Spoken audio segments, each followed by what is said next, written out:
사랑합니다. 행복님, 오늘도 찾아주셔서 감사합니다. 이런 경험 한 번쯤 있으셨죠? 상대방의 부탁을 들어주기 어려운데 거절하려니 상처받을까 걱정되고 내 마음도 불편하고 결국 마지못해 내라고 말하게 되는 난감한 순간들.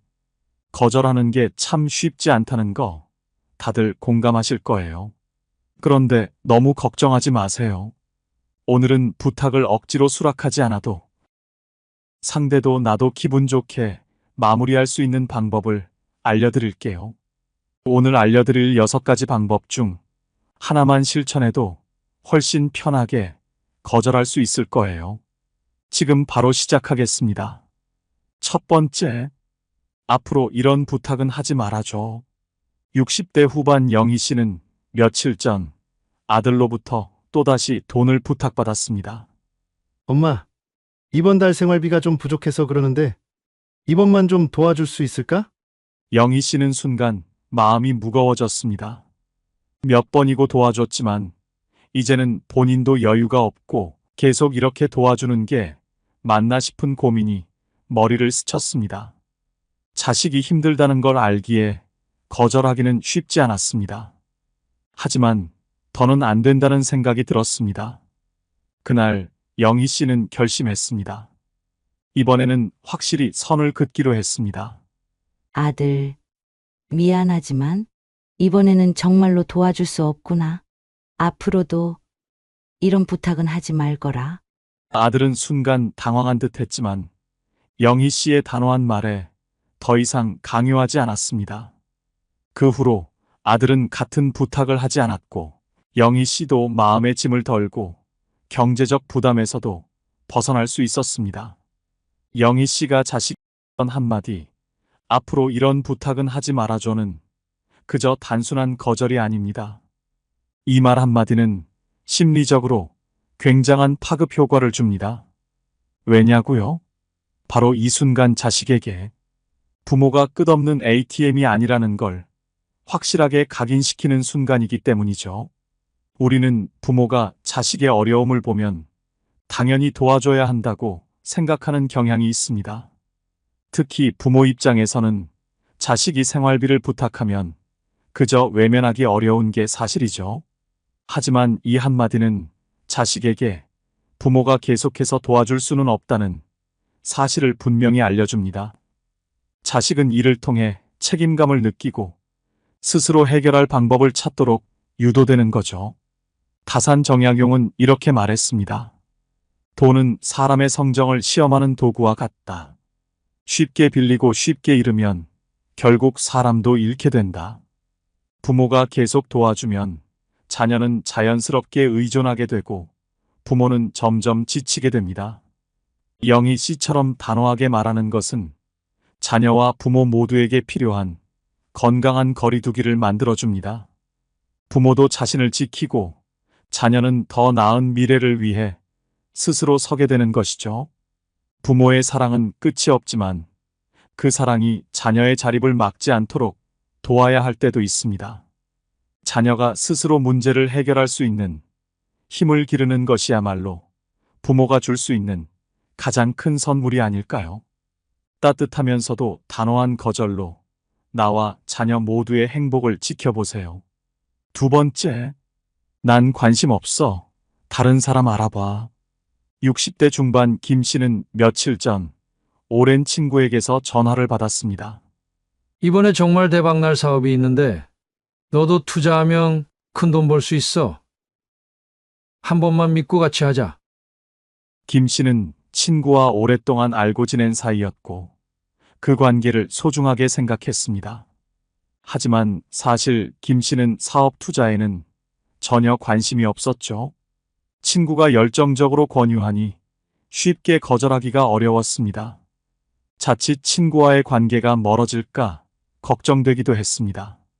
하지만 김 씨는 생각했습니다. 이번에는 확실하게 선을 그어야 할 때라고요. 그래서 김 씨는 이렇게 말했습니다. 고맙지만 사양할게.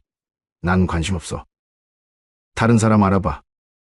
김 씨의 분명한 거절에 친구는 잠시 당황한 듯 했지만 곧 이해하고 더 이상 강요하지 않았습니다.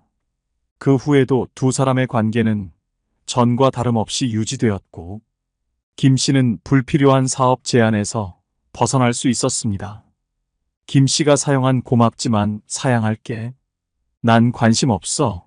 다른 사람 알아봐는 짧지만 강력한 거절입니다.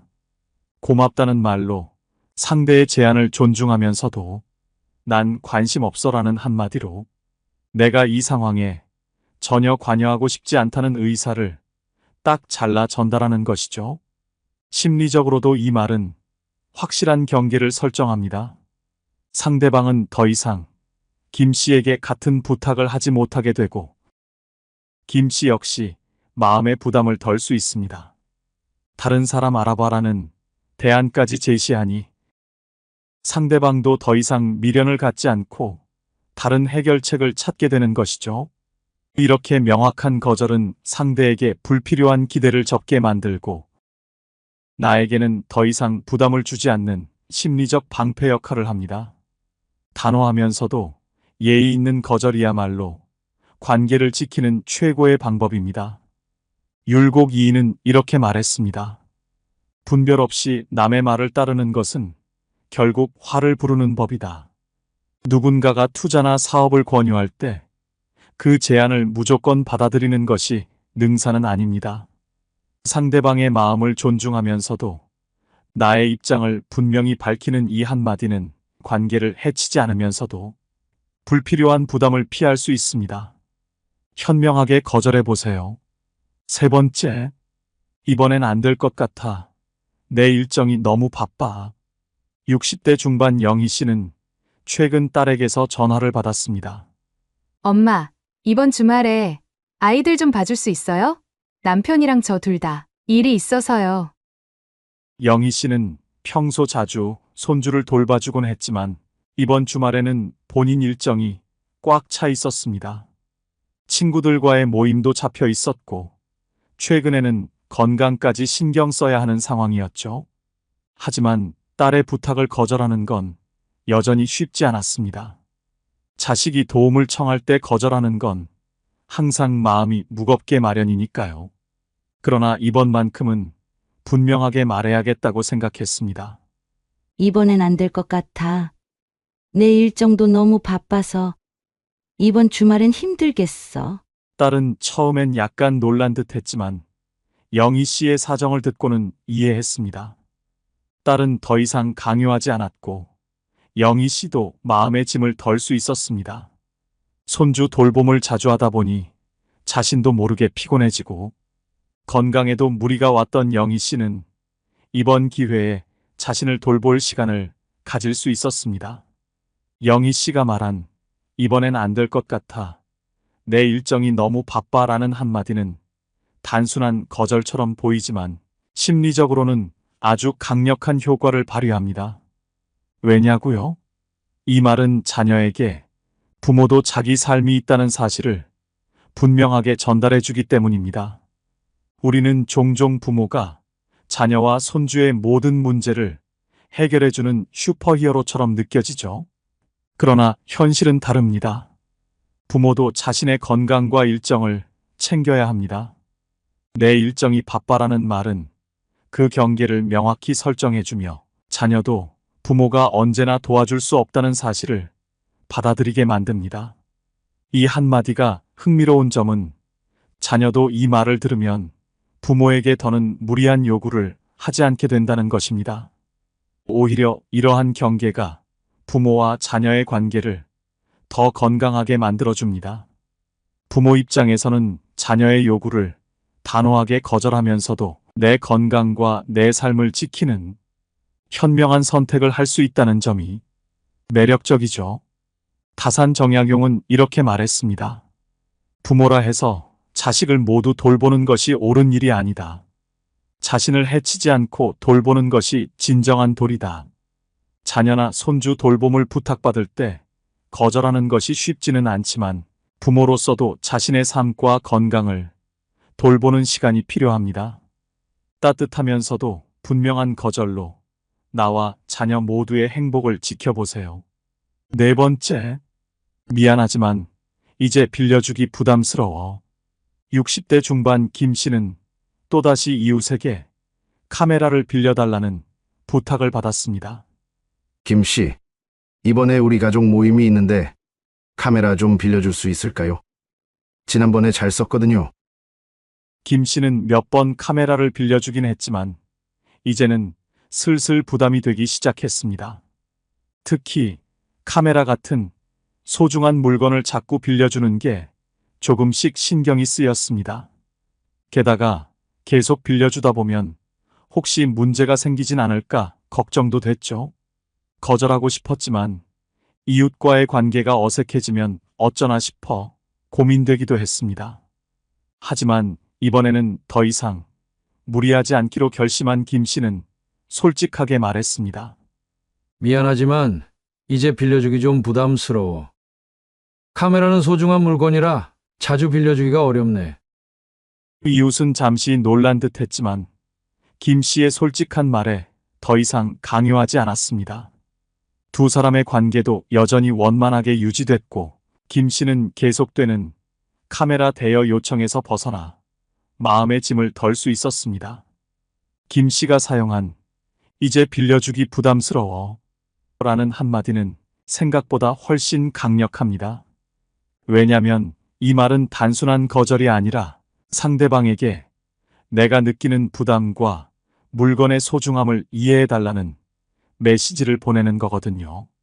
한두 번은 괜찮았던 부탁이 반복되면 그 무게가 커지기 마련이죠. 이웃 간의 부탁도 처음엔 사소해 보이지만 자꾸 반복되면 누군가는 부담을 느끼게 돼요. 특히 카메라 같은 중요한 물건을 자주 빌려주다 보면 당연히 이제 그만 빌려줘야겠네라는 마음이 들게 마련입니다. 김 씨는 이 한마디로 그동안의 호의를 멈추고 확실한 경계를 설정한 것이죠. 이웃도 이제는 다시 부탁하기 전에 두 번 생각하게 됩니다. 김 씨가 부담스러워 했었지 하고 말이에요.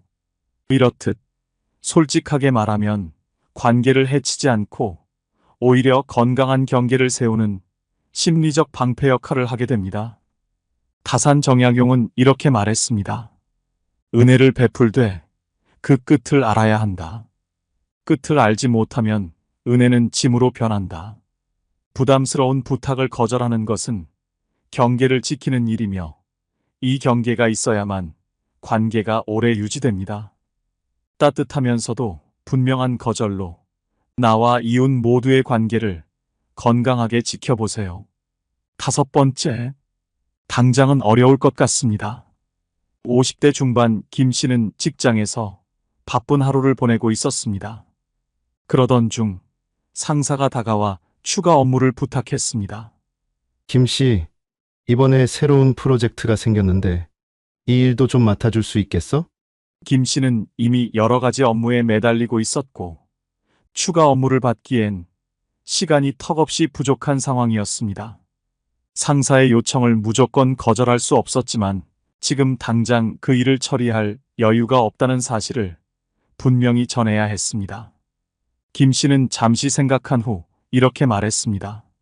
지금 맡고 있는 일들이 마무리되면 가능할 것 같은데 당장은 조금 어려울 것 같습니다. 다른 기한을 주시면 도와드릴게요. 상사는 김 씨의 상황을 이해했고 다른 기한을 제시하며 요청을 조정했습니다. 김 씨는 추가적인 부담 없이 자신의 일정을 조율할 수 있었습니다. 김 씨가 말한 당장은 어려울 것 같습니다. 라는 한마디는 상사의 부탁을 무조건 거절하지 않으면서도 내 상황을 분명히 알리고 협조할 의사를 보여주는 똑똑한 방법입니다.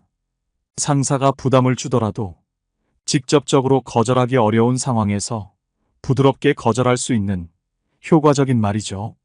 특히 다른 기한을 주시면 도와드릴게요라는 추가적인 대안을 제시하면 상사에게 협조하려는 마음이 있음을 전달하면서도 내 업무를 지킬 수 있는 경계를 세우는데 효과적입니다.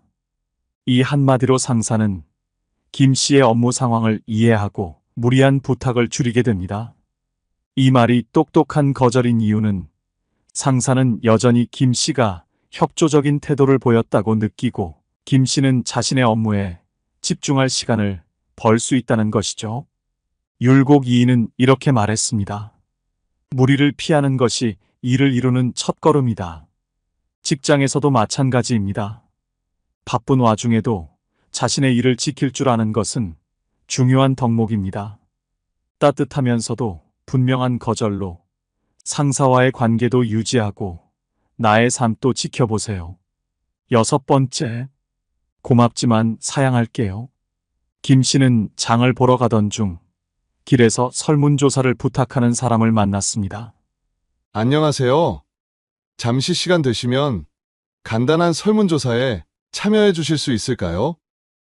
김 씨는 바쁜 일정 속에서 이 요청을 들어줄 여유가 없었습니다. 그렇다고 무시하고 지나가기도 껄끄러웠죠. 부드럽게 거절하기로 한 김 씨는 이렇게 말했습니다.